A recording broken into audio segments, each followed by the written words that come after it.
What's up, doll collectors, hobbyists, fabs, and besties? I'm Toya, an adult doll collector. Welcome to my miniverse. Today, we're going to spend a little time with our smart dolls. These are 24-inch dolls designed by Danny Chu that come in different skin tones, are fully articulated, and customizable. For a quick introduction to the line if you are new to Smart Doll. Speaking of new, today we are adding a new doll to the shelf. And we got a few extra goodies that we are going to check out. Let's look over the Smart Doll Care Guide, giving us some unboxing resources that we can watch so we know how to take care of our doll. We should avoid direct sunlight for prolonged periods. Do not submerge in water. Smart dolls can't hold their breath for more than 5 seconds. Small lungs. Never feed after midnight. Small parts. Do not poke human eyes with smart dolls' pointy fingers or toes. And the list goes on. Welcome to the Smart Doll community. In the box, we also have a wig that comes with the doll and a telescopic stand that attaches to the doll's back. Then I got a few additional items like the Chelsea boots in wine, the Fed Up camisole, the baggy plaid shirt in red and blue, and the Tokyo jeans. To go with our newest addition, who is covered in bubble wrap, the Smart Doll Rain or Shine. In the coffee skin tone, this is the G11 Sculpt. She has brown eyes, gray eyeshadow above and below the eye, rosy cheeks, and a soft red lip color that kind of fades out to the sides. Comes dressed in undies, which includes a charcoal gray sports top with orange elastic and matching bottoms. Let's check out her wig, which is braided. The ends are sealed, the wig cap is black, and we do get a part. Let's place it onto the doll. Looks like you can do a center part if you like, or just shift it a little for a side part.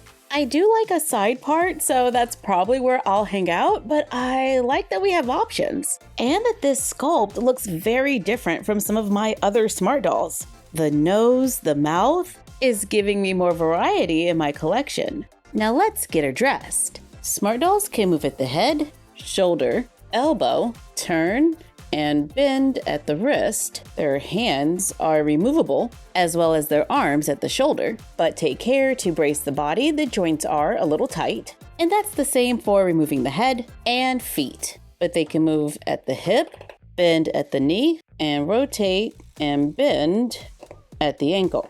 Pulling them apart does sound a little dramatic, but it does help to get them dressed. Their clothes are very fitted, but super detailed. I probably should have removed the undies, but I left them on. Check out those working pockets. We've got belt loops, a little tag on the side, functional pockets in the front. These are distressed jeans with a flare at the bottom. Let's grab the boots, unzip them on the side, add the doll's foot, zip it back up, and carefully reattach the foot to the doll. Then place the jeans over them. And here it is with the jeans and boots. Now let's add the top. I did remove the undergarments. I put the arms back on without the hands. Unsnap the plaid shirt. Let's take a second to check out the stitching. It looks nice and neat. Then place the shirt on the doll. Add the hands and the head. Add the stand. And our new smart doll is ready for the shelf. That plaid shirt is screaming fall. Since the leaves are changing color here, I could see me doing an outdoor photo shoot, but not today, because it's raining. Even though her name is Rain or Shine, which is honestly kind of perfect considering. We're gonna stay in the studio today and make a quick craft. Since smart dolls are so tall, I've been displaying them sitting on a shelf. Let's make the shelf a little more comfortable with a cushion. I picked up a few fat quarters from the dollar store. I got some flannel and this lightweight fuzzy fabric that I think we can use to make a floor cushion for the dolls. These fat quarters measure 18 by 20 inches or 45.72 by 50.8 centimeters. I'm also using thread,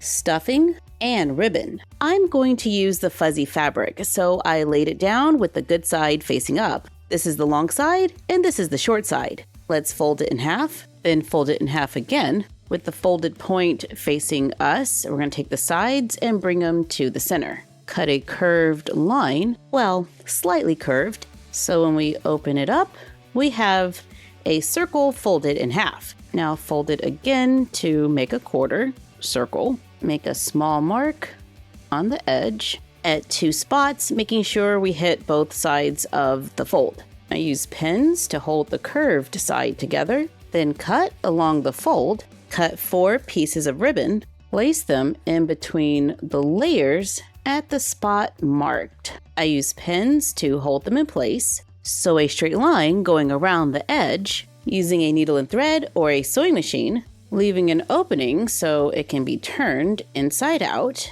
and we should see the ribbons hanging on the other side. Add a little fluff through the opening, sew the opening closed, then sew through the cushion to make it tufted, flattening it out a little so we can use it to protect the doll's knees, which could totally come in handy with smart dolls. Sometimes it's a little easier to have them kneel when dressing them. And now I have a little cushion to protect the vinyl from my table. I can keep everything in one place and not have to worry about any heads rolling around. I've seen similar cushions online for humans that can be turned into a floor chair or a beanbag, which is why we added the ribbons. We can just tie them together to join the 2 sides, and you could always add more ribbon if you want the line to be a little tighter, or use hook and eyes. But now we have like a little cone chair that we can use to give the dolls somewhere comfy to sit. It doesn't take up a lot of space.